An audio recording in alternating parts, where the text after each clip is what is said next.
Queridos irmãos do Centro Espírita Emmanuel, de Uruçanga, Santa Catarina, queridos irmãos do Centro de Educação Espírita Boa Nova da cidade de Santa Maria, também conosco os irmãos que a Priscila nos convidou para falar também para o Centro Espírita Amor e Caridade de Orlando, na Flórida. E um convite também que nos chegou hoje, muito carinhoso, do Walterney, presidente da União Regional Espírita do Sul de Santa Catarina. É uma alegria estar com todos vocês, prezados internautas. Permitam-me entrar em suas casas. Que a nossa Mãe Santíssima possa nos iluminar. Estou aqui então atendendo ao carinhoso convite para que fale um pouco de como eu estou enfrentando essa crise e para falar também um pouco de Jesus. Então eu acordei no dia 13 de março em um hotel de São Paulo, gripada, e foi maltratando meu coração que nós cancelamos todo o restante do ciclo de palestras naquela região. Eu queria voltar para casa o quanto antes. Logo em seguida já estava decretada a quarentena e com ela a suspensão de todas as minhas atividades em Pedro Leopoldo e fora dela. Assustada, eu pensava, meu Deus, que situação é essa que nos impede até de ir às nossas igrejas? Como será que nós vamos ficar sem o nosso hospital, a nossa escola, a nossa família, o nosso local de trabalho, o nosso porto seguro? O Centro Espírita, como todo o templo religioso, seria a nossa fonte inesgotável de equilíbrio e bênçãos. Então, sem opção, eu entrei, fechei a porta de minha casa, mas deixando lá fora a palestrante, a presidente do centro, a escritora ou autora de um livro. De uma certa forma, eu me sentia abençoada em poder ficar em casa. Para quem viaja muito, isso é uma bênção. Mas eu me sentia também um pouco ansiosa, sem saber como que eu ia ficar emocionalmente sem a bênção do trabalho, que é onde eu aprendi a distrair as minhas saudades. Mas eu estava tranquila. Era uma tranquilidade interessante, porque ela vinha do fato de estar com uma agenda, com as obrigações totalmente esvaziada. Isso era, de uma certa forma, reconfortador.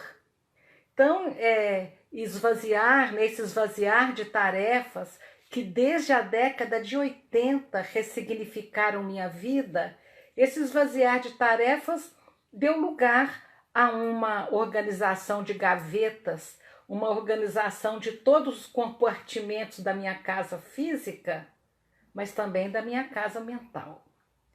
Então, tomando também todos os cuidados necessários da prevenção, ter um pouco mais de tempo para o meu filho e para o meu neto foi o grande diferencial nessa quarentena, porque essa convivência mais estreita, mais assídua com eles, trouxe para mim alegrias tantas vezes negligenciadas pelo tempo dedicado à causa espírita, dedicado à casa espírita. Nós todos, trabalhadores dessa seara, sabemos que roubamos de nossos familiares um tempo de maior convivência. Então era um tempo era um tempo de recolhimento, um tempo de humildade. Os dias foram passando assim muito iguais, as tarefas que foram surgindo do diálogo fraterno, da assistência social, das preces e vibrações, essas tarefas foram sendo adaptadas à situação de isolamento.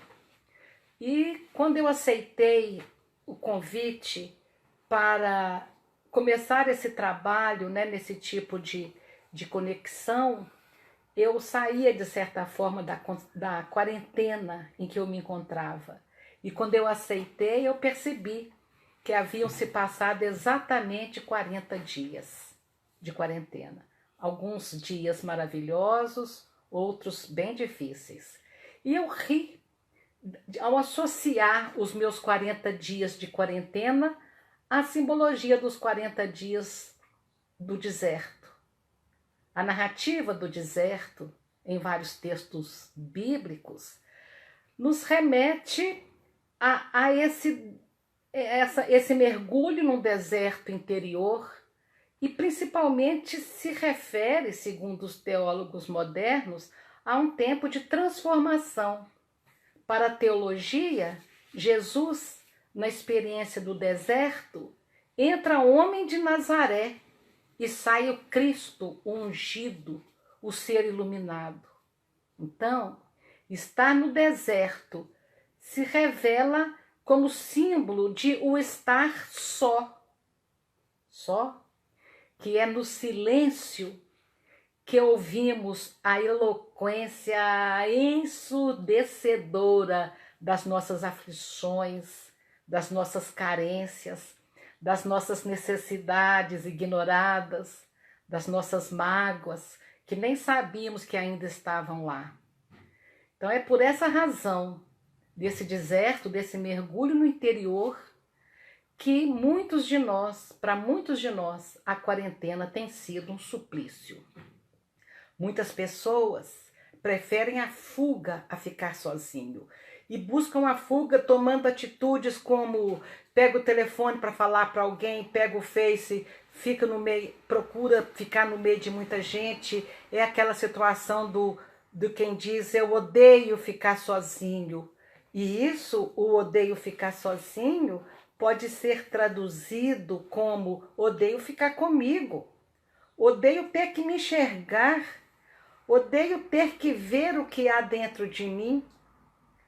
E com a quarentena, sem os meios de preencher esse vazio, de encontrar recursos para as inconformações existenciais, a gente e muitos de nós não tínhamos como satisfazer os nossos mecanismos de fuga, né?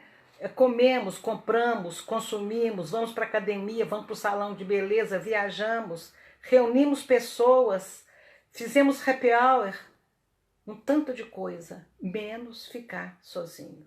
E a quarentena tirou isso de muita gente. Mas se nós soubermos mergulhar em nosso deserto com sabedoria, nós vamos nos encontrar buscando a nossa plenitude, que sabemos ainda inalcançável, mas só o movimento da busca já nos conecta com os planos mais elevados da vida. Quando nós conseguimos silenciar todas as necessidades material, nós não estaremos na solidão. Nós vamos estar buscando dentro de nós o que dá significado à nossa vida, que é a busca pela centelha divina que está dentro de nós. Então, o deserto nos convida a um mergulho em nossa vida espiritual.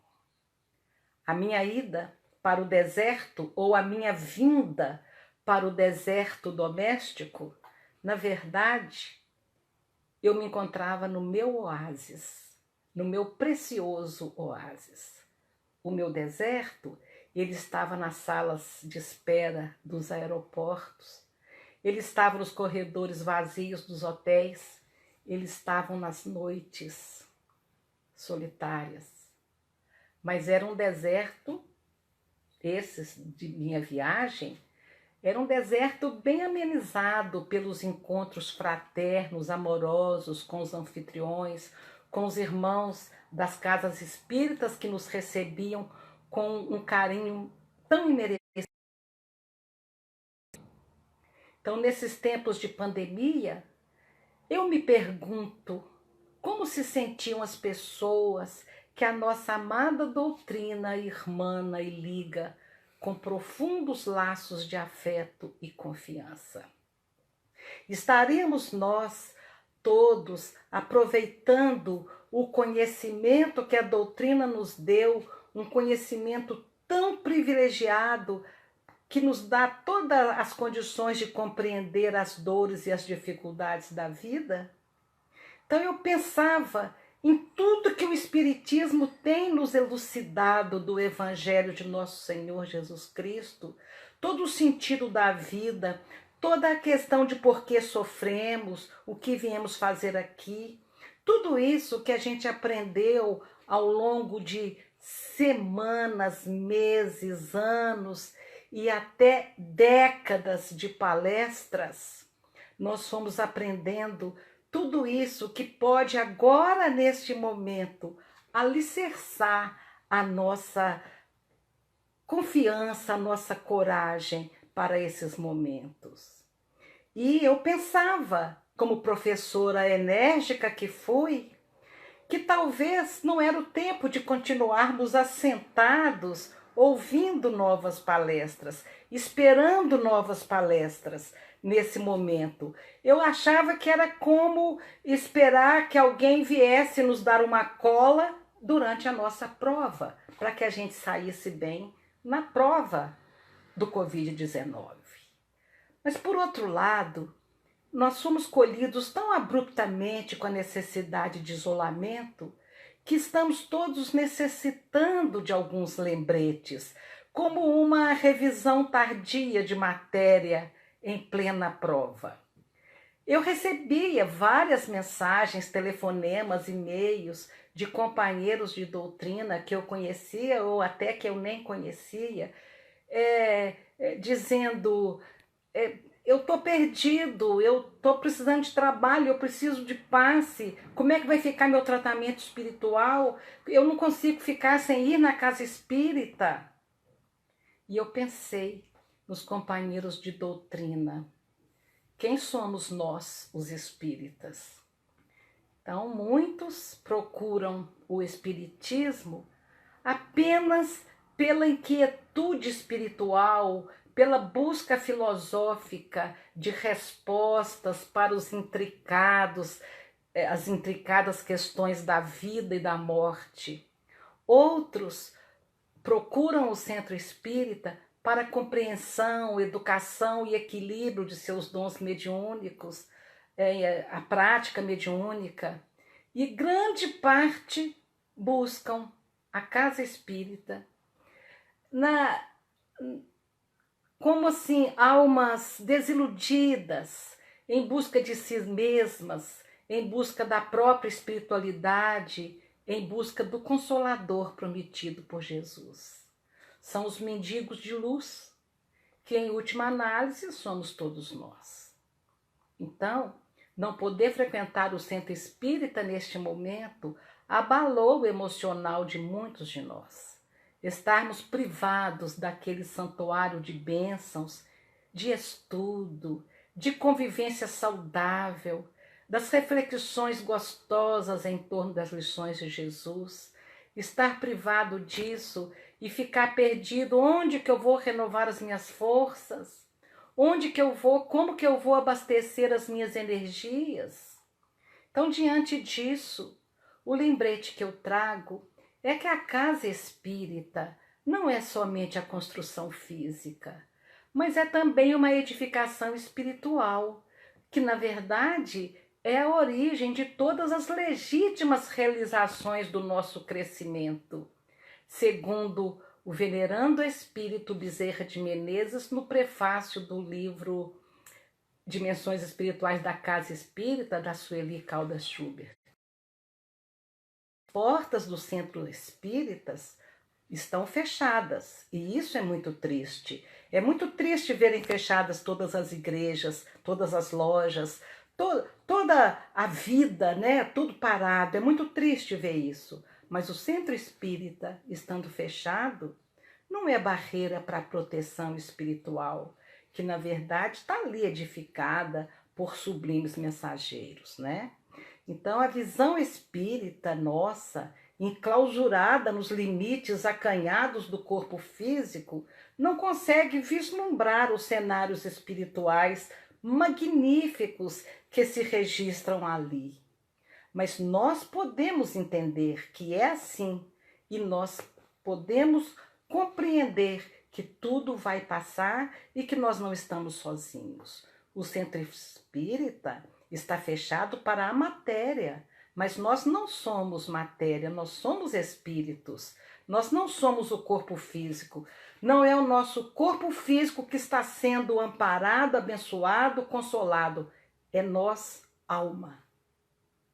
Na dimensão espiritual, as portas estão escancaradas e lá nós podemos entrar, trabalhar, fortalecer, estudar, servir no desdobramento pelo sono. Nós podemos renovar as nossas forças todas as noites e acordar com a esperança. Vamos lembrar disso. Vamos viver o dia tal que à noite nós podemos nos esforçar para o merecimento de entrar na nossa casa espírita. O segundo lembrete é a passagem do Evangelho de Jesus, escrita por Mateus no capítulo 6, versículo 6. Mas tu, quando orares, entra no aposento e, fechando a porta, ora a teu Pai que está oculto, e teu Pai, que vê secretamente, te recompensará. Olha a receita de Jesus para os tempos de quarentena. Entra para o seu quarto. Nós não precisamos de intermediários para estabelecer a nossa conexão com Deus. Nós não precisamos de ir a lugar nenhum para estabelecer esta conexão. É dentro do refúgio mais sagrado que nós temos, que é o refúgio da oração, no altar mais sagrado que existe, que é o nosso próprio coração, onde Deus pretende edificar o seu reino. Então, é o momento de buscar Deus com todo o nosso fervor, com todas as nossas... Neste momento, é a Deus que eu peço a todos os irmãos que nossos amigos, que os nossos companheiros, que os nossos irmãos da humanidade, que além de enfrentar a crise da saúde, estão também enfrentando a crise financeira, a situação desastrosa das finanças sendo destruídas, né? Então, para eles, nossas vibrações de coragem e esperança, para que eles possam entender que tudo passa, porque não existe pior crise do que a crise de perspectiva. Que eles consigam enxergar uma luz no final do túnel e passar por essa turbulência com a fé de quem se sabe imortal, de quem se sabe amparado, de quem sabe que o acaso não existe e que todas as experiências, por mais dolorosas que chegam, contribuem para o nosso crescimento. São experiências necessárias para nós. Então vamos buscar dentro do nosso refúgio, dentro do nosso isolamento, vamos buscar Deus, higienizando a nossa psicosfera individual, porque é assim que nós vamos fortalecer as defesas do nosso organismo para que a gente não sintonize com o vírus.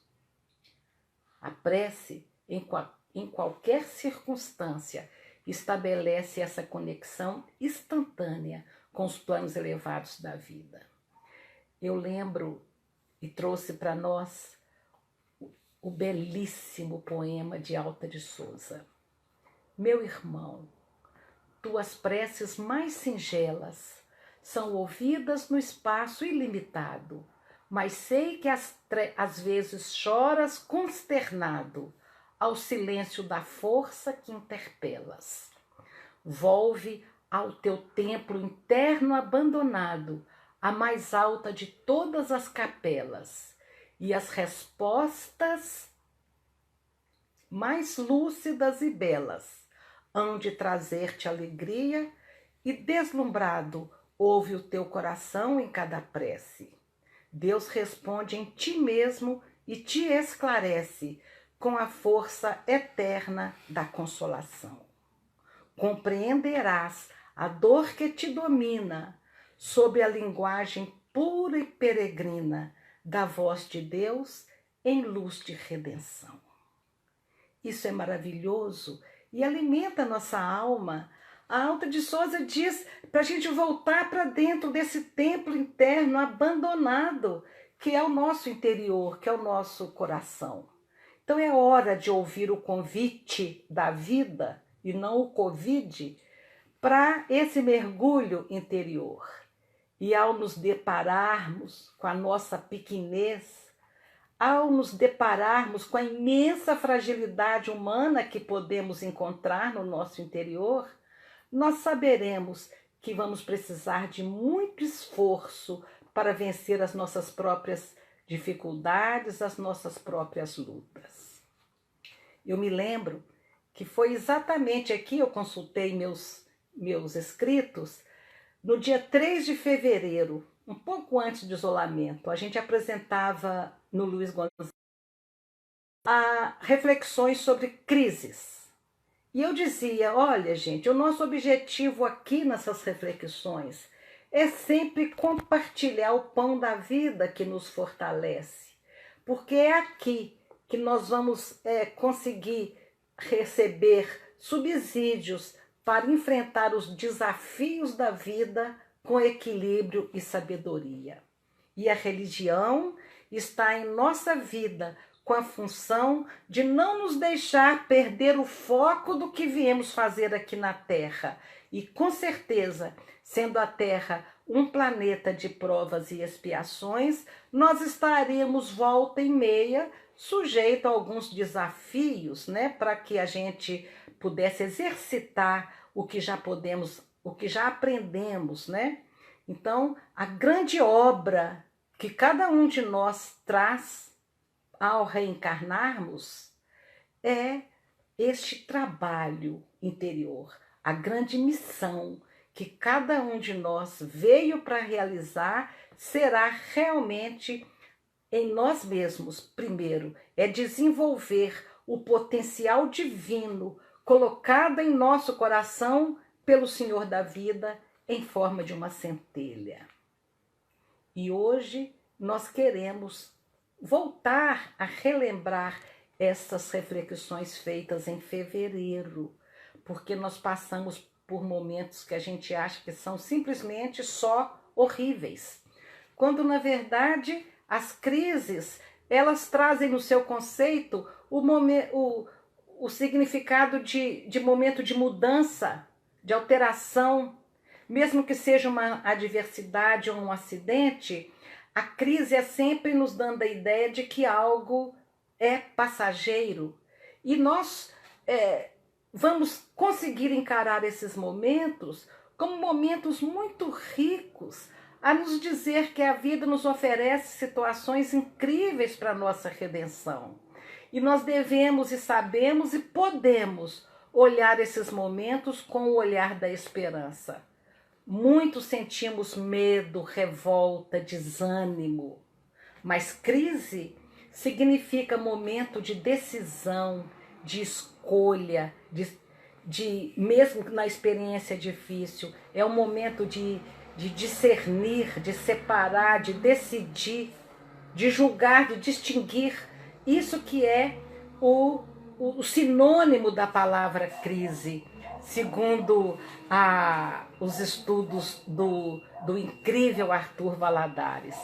Então, esses momentos têm uma característica muito especial, um valor muito especial, porque é a nossa postura diante desses momentos de teste, esses momentos marcantes, é a nossa postura que vai definir muito do nosso futuro.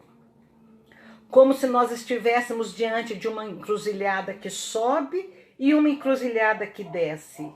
E qual que a gente vai escolher? Na crise surge o herói ou o covarde? Na crise, a gente tira de dentro de nós o que há de melhor ou de pior. E temos visto isso por aí. Então, a crise é esse momento de aferição, é o momento de prova, é a vida perguntando, E aí, você está lembrando daquele compromisso que você trouxe ao reencarnar, do aprendizado que você precisa? É a dor nos dizendo, lembra do que você combinou antes de vir para a Terra? Então, esses são os momentos de crise. O que é que a gente está buscando? O que é que cada um de nós agora está buscando? Para onde que a gente está se dirigindo? Quais são os valores que nós estamos lançando mão? Que caminho nós vamos escolher? O caminho de ascensão ou aquele caminho que nos conduz aos velhos labirintos que nós temos estado há tantos séculos, há tantas encarnações, tropeçando nos mesmos pontos, nos mesmos deslizes? A crise do coronavírus é esse momento de analisar as circunstâncias e descobrir onde que a gente quer ir. Com Jesus, para finalmente nos libertarmos ou ainda continuarmos presos às velhas ilusões de sempre. Então este, meus queridos, é o momento de deixar tudo para trás. A mágoa, o medo, as amarguras, as raivas, os ressentimentos. É um momento de introspecção, de mergulho interior, de abandonar o lixo. Diz Emmanuel, ninguém avança para o melhor sem deixar para trás o inútil. Então a gente traz no nosso arcabouço psicológico, no nosso coração, a gente traz um peso desnecessário que estamos carregando há tempos. Então é deixar esse peso para trás, é seguir leve. A viagem com Jesus é mais leve. Eu recordo, para finalizar, Eclesiastes 3. E digo ao meu coração. É assim que o Eclesiastes começa. Eu digo ao meu coração. Tudo tem o seu tempo determinado. E há tempo para todo o propósito debaixo do céu. Há tempo de nascer e tempo de morrer. Há tempo de plantar e tempo de arrancar o que se plantou. Tempo de matar, tempo de curar, tempo de derrubar e tempo de edificar. Tempo de chorar, tempo de rir, tempo de dançar, tempo de abraçar, tempo de afastar-se de abraçar, tempo de guardar e tempo de lançar fora, tempo de rasgar, tempo de coser. E é o Eclesiastes que diz, tempo de estar calado e tempo de falar.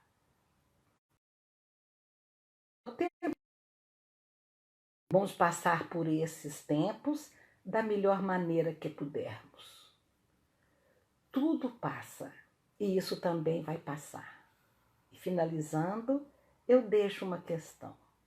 Como que você quer sair dessa crise? O que você quer fazer com o seu tempo? Você está conseguindo olhar ao redor e ver aonde você pode servir? Porque a própria natureza nos mostra o quão Deus nos chama em silêncio para cooperar com Ele na construção de uma sociedade mais justa. Então, nós estamos colocando a mão na massa do nosso interior para revirar o orgulho, o egoísmo e refletirmos sobre todas as emoções negativas vindas do orgulho e do egoísmo? Neste momento, finalizando de fato, eu clamo ao Senhor da vida, que nos fortaleça a todos, que nos ajude a dizer sim a este convite da vida. Que todos nós, em qualquer expressão religiosa em que estejamos, tenhamos a grandeza espiritual, possamos ter a grandeza espiritual para enfrentar com dignidade cristã estes momentos tão terríveis onde o planeta se curva e se contorce diante de um vírus. Que Jesus nos guarde e nos abençoe hoje e sempre. Agradecemos a todos e Esperamos uma próxima oportunidade, porque eu estou adorando essa coisa de não ter que sair de casa.